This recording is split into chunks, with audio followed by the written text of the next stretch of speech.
this may have to be a really short video because I've got 86 pictures on my photos, so I've got a lot of storage, so it might cut out, this video might cut out at any time. There's no particular subject, it's a stream of consciousness video, so whatever pops into my head basically, and if I dry up I'm just going to pause it, alright, so bear with me. I'd like to put a different top on now when I make a video, and I chose this awful thing. It's stretchy and it looks awful, but when I was standing up it looked good, but sitting down it looks awful, so sorry. You're probably thinking she always wears something awful and tacky. Well, you're right there. Yeah, I made a video last night and it was so awful I had to get rid of it in the morning. There was no comments, no one commented, so that was good. And I think only about 21 people watched it or something. Maybe watched it for like a second or something, I don't know. I probably thought, what is that? Yeah.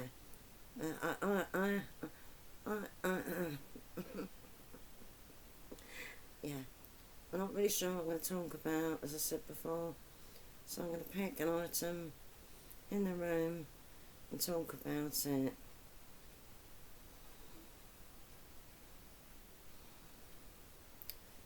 Curtains.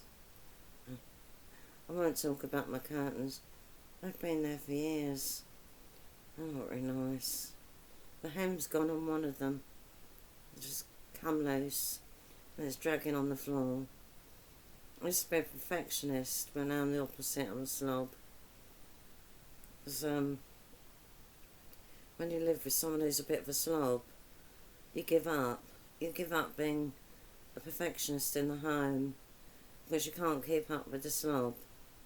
So you just become a slob like them. And that's what's happened. Well, it's very neat and tidy in my house. I don't do a lot of dusting, but partner's got hives still. He's had it for about 2 to 3 weeks. I'm wondering if it's dust mites in the dust that's causing his hives. I don't know. And maybe it's not helping my breathing. I might be breathing in dust mites all the time. I'm not sure. So I should really get the duster out and start dusting. Some things are really difficult to dust, aren't they? Like candle. Have you noticed that? It's really difficult to dust a candle. What else is difficult to dust? Oh, anything that's got loads of crevices and, you know, knobs and a complex spiky thing maybe. Like, what do you call them? Sea urchin. That's it. Sea urchin is very difficult to dust, isn't it? Yeah. Right, what shall I talk about next? My cat. Well, no. Something to say. He doesn't do anything interesting. My partner keeps showing me these videos of cats doing really clever or funny things. But my cat doesn't do anything funny. He just brings in... When we first had him, he brought in, through the cat flap, a whole pigeon. But luckily it was alive. And my partner got him out to safety. Another time, my cat had brought in a, what do you call it, a blackbird. No, not a blackbird. It's black, but it's not a blackbird. It's bigger than a blackbird. It's not a raven. No, it's not a raven. It's smaller than a raven. I think, I've forgotten what you call it. But he brought in one of those blackbirds that wasn't a blackbird and wasn't a raven. And it wasn't a rook. It's related to a rook. A crow. That's it. luckily, I frightened Alfie away from the bird. He dropped the bird out of his mouth. The bird, luckily, didn't have any injuries on it at all. And I thought, oh gosh, but I thought, what am I going to do? It might not be able to fly anymore. So I thought I'd ask a neighbour. So I went across the road and knocked on the door. The neighbour was in. I said, are you any good with wild animals? I wrapped the bird up in a duster, clean duster. And his head was poking out. It was like holding a newborn baby. I felt really maternal. He said, no. Anyway, while we were sort of ruminating on it, it just flew out of my hands, flew away. So I was pleased about that. The other thing he brings in is mice, often when we're asleep. And so occasionally I can smell something, very, very horrible smell, a sweet and sickly smell, something like rotten cabbage. So it's quite distressing. And we often catch him with the mouse in his mouth. We're able to get the mouse to safety, but not always. And sometimes it hides. It may be injured, I don't know, but it hasn't happened that often. But I have found body parts of a mouse before. I found an ear once. Oh, this might be upsetting for people, so I'm going to put a warning. I'm not going to talk about it anymore, about my cat, because I think my cat is actually part feral, or is feral, I'm not sure. But he was only with the Cats Protection charity for a week. That's all, a week. I didn't really know his back history at all. He was a stray. We got him when he was 2, and he was a stray. So we don't know his backstory. Why he has to catch animals and actually consume them, like the mice, I don't know. Because he gets a very good diet. And we look for the best food for him. You know, and he has milk as well. Lactose-free milk, cat milk. Yeah. Very good diet. We go to this shop sometimes. It's like a garden centre, but it sells everything basically. And there's a section where they sell pet stuff, and they do a section of luxury cat food. And there's all these cat foods with different herbs in, like chamomile, chicken with chamomile, and other herbs as well. So we would buy him some of those. Now he's got Japanese treats, sushi snacks or something. I think it's a Japanese company, I'm not sure.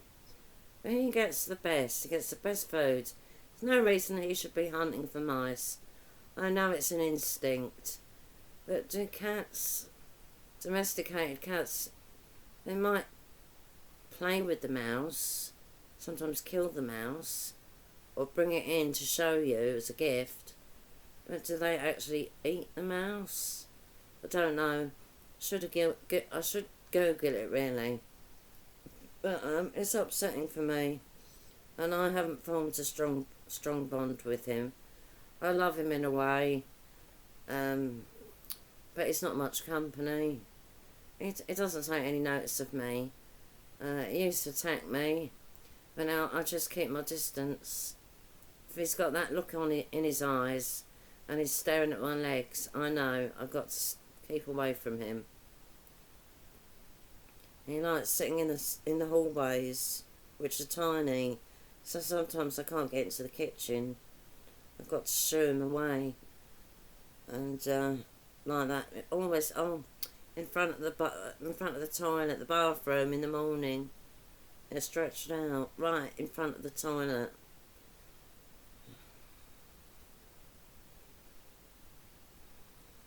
Nothing like my first cat. First cat was called Sooty. He was a stray as well. He used to come to our house all the time. Always to our house. And started feeding him scraps of ham, bits of cheese. and he won't leave. Once you feed a stray cat, it won't leave.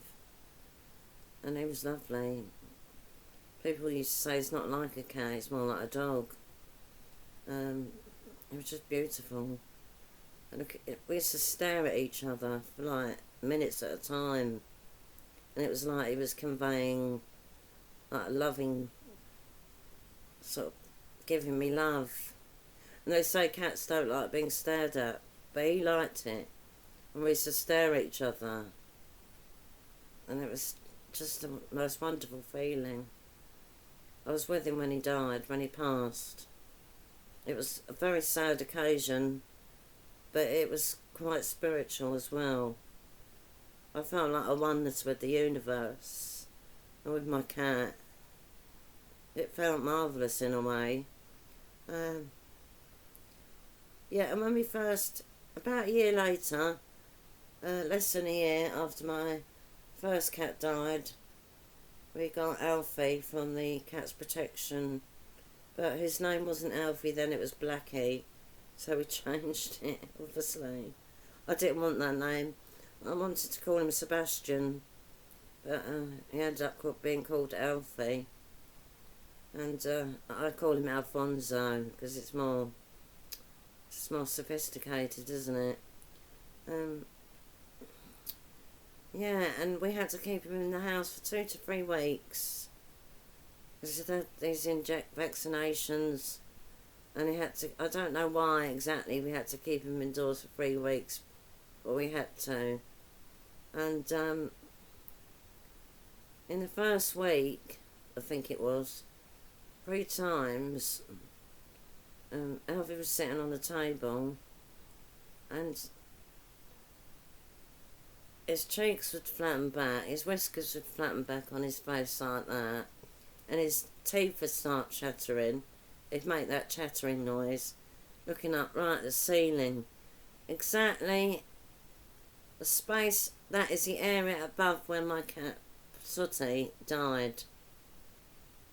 And this is the noise that cats make, that chattering noise, when they see like a bird outside, you know, or a fox or a squirrel, something like that. They do that noise. But he was looking at the ceiling, right above the area where my other cat died.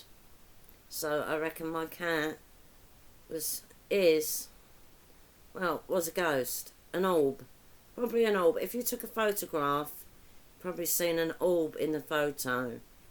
So he was coming to say hello to the new cat, and probably saying, I want you to behave and be good to your new owners. Yeah. So that was a real spiritual thing for me. It's quite spiritual, that ceiling, I think. I was sitting not long after my mother-in-law, my partner's mother, died. And my partner and my daughter had been to bed a long time ago. It was quite late at night. I was up because of my insomnia. I was watching television. And all of a sudden I could smell this lilac smell. It was a cross between lavender and lilac, and a bit of hint of violet. But it was like someone had come in and sprayed perfume, and it was drifting down. And it lasted for about at least 5 minutes. And I reckon, because apparently his mother loved the smell of lilacs, so I reckon she was there to say, hello Laura, you alright? I'm alright now, I'm in a better place. Yeah, I think that was a spiritual message from heaven. Yeah, I'm quite a spiritual person still, but I don't go to church anymore. After my daughter was born, I started going back to church, because I hadn't been to church for quite a long time, just on and off. But then she got to the age of 8, and she still hadn't done her first Holy Communion, so We went to church more often, and she got ready to do her first Holy Communion, and we bought her a nice dress. We go to a bridal shop to get the Holy Communion dresses, if you don't know. And she looked lovely in it. It wasn't too expensive, was it? It doesn't matter. Price doesn't matter when it comes to something like that. I tried to sell it afterwards. You know, I put an advert in the church's notice board, and I didn't get a phone call. Is there some sort of superstition that you can't buy a second-hand First Holy Communion dress? I don't know why, but do people keep it? Because you're not going to be able to fit into it when you get married, are you? No, it must be some sort of superstition. A lot of people don't like wearing second-hand clothes, do they? I was talking about church, yeah. And I think I see the same people, well, basically the whole church, going up for communion every Sunday. You know, rushing there to be the first. And I thought, do they realise you're not meant to go to communion all the time? You have to go to confession first. And how many of those people went to confession on a Saturday? None. I went to confession, there was no one there, just me. And I confessed my sins. I was a bit nervous because I hadn't done it for a long time, and as a child and teenager, I really did not like confession. It was horrible. And apparently I have to talk really loud. I do talk loudly at times.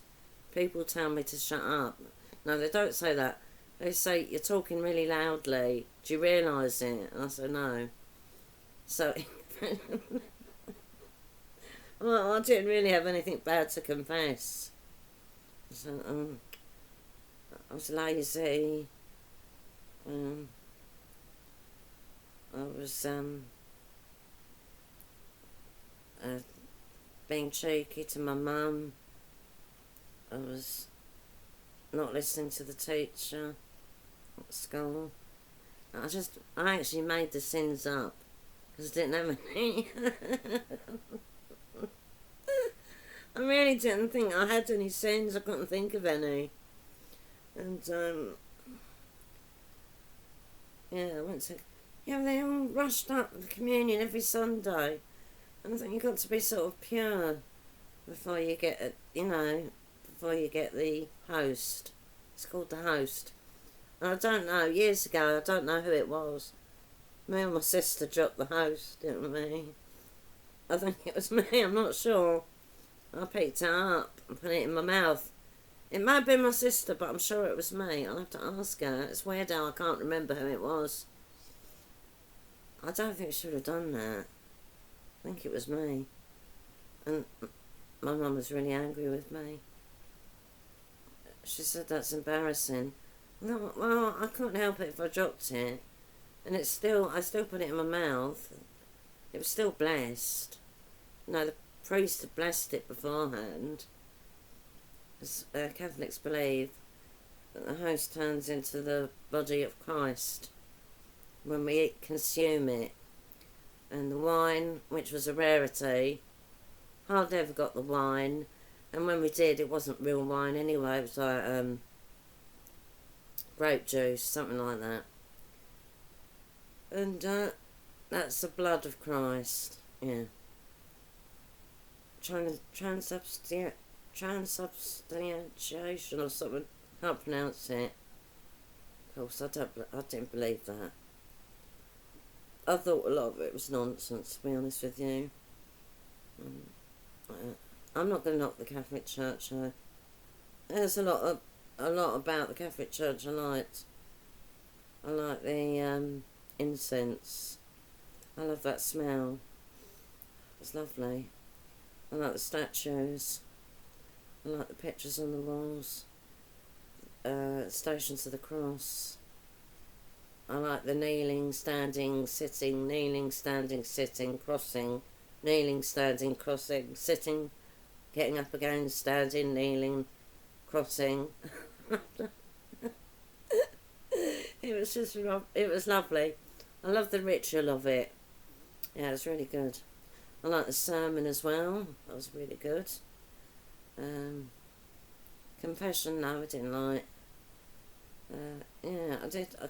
No, there were times when I hated getting up early to go to church. Honestly, Sunday morning, you know. And I thought, where's my dad? Church of England. Typical Church of England. I only go to church for weddings, christenings and funerals. Maybe midnight mass. I don't know. Do they have that in the... Yeah, they did. Protestants do have that. But most Protestants I knew weren't religious. They didn't go to church. Catholics are still a minority. Maybe not so much now. Well, even Catholics don't really go to church much anymore either, do they? Most churchgoers are like over the age of 90 now, aren't they? Really. Yeah. I don't know if I'll ever become religious again. I'm spiritual but not religious. I might become a friend. Is it the Society of Friends? The Quakers. I quite like that. It's a Protestant. It's an offshoot. No, it's still part of the. It's still part of the Protestant Church. It's still part of Church of England, I think, but it's a bit different. They don't have a pastor, a minister, a vicar, priest, anything like that. So they just sit there, and when the Holy Spirit, when they can feel the Holy Spirit come upon them, or God or Jesus or whatever, the Trinity, and they feel compelled to say something, a prayer, a passage from the Bible, or something insightful from themselves, they'll speak, and the others will maybe respond or ponder upon it. It's like mindfulness, really, I think. I don't know, because I've never been to one of their meetings, but I'm a smoker, and I don't think they would like me at one of their meetings if they find out I'm a smoker. So being a smoker, really, you know, if you're a smoker, you might not even be able to get a job. I wouldn't know, because no one's offered me a job for years. But they'd probably say, do you smoke? And if I said yeah, they're not going to employ me, because they think that smokers take a lot of breaks. Which, no, they don't. When I did voluntary work, I only had like 3 breaks, and I would smoke during the breaks. So it was 3 cigarettes in like quite a few hours. But I won't be getting a job. I'm not well enough to work now. What am I going to call this video? I'll have to think of something like clickbait, won't I? 58-year-old woman strips naked. No, that wouldn't be an ad anyway. 58-year-old woman vomits up an alien. That might be good, mightn't it? It's clickbait. It's like an old woman's ramblings. I don't know. I'm late middle-aged now, aren't I? 58. That's late middle-aged. I don't think I'm elderly yet. So, I put UK woman, 58, talks rubbish. UK woman, 58. I just wish I hadn't mentioned about the mouse. What am I going to say? Warning contains delicate subjects, content that some viewers might find upsetting. Yeah, because that's true, isn't it? Yeah, I think that's right. Alright then, so now I'm going to get off this. I'll probably post it tomorrow, but in the meantime I'm going to have to think of a title, probably watch it again as well, and then decide. Alright then. If you did view this video for the whole entirety of it, thank you. If you watched it for like 5 minutes, no, I'm not saying thank you. You must be really boring not to have watched the whole video. Alright then. Alright, I'll say goodbye and take care. Bye.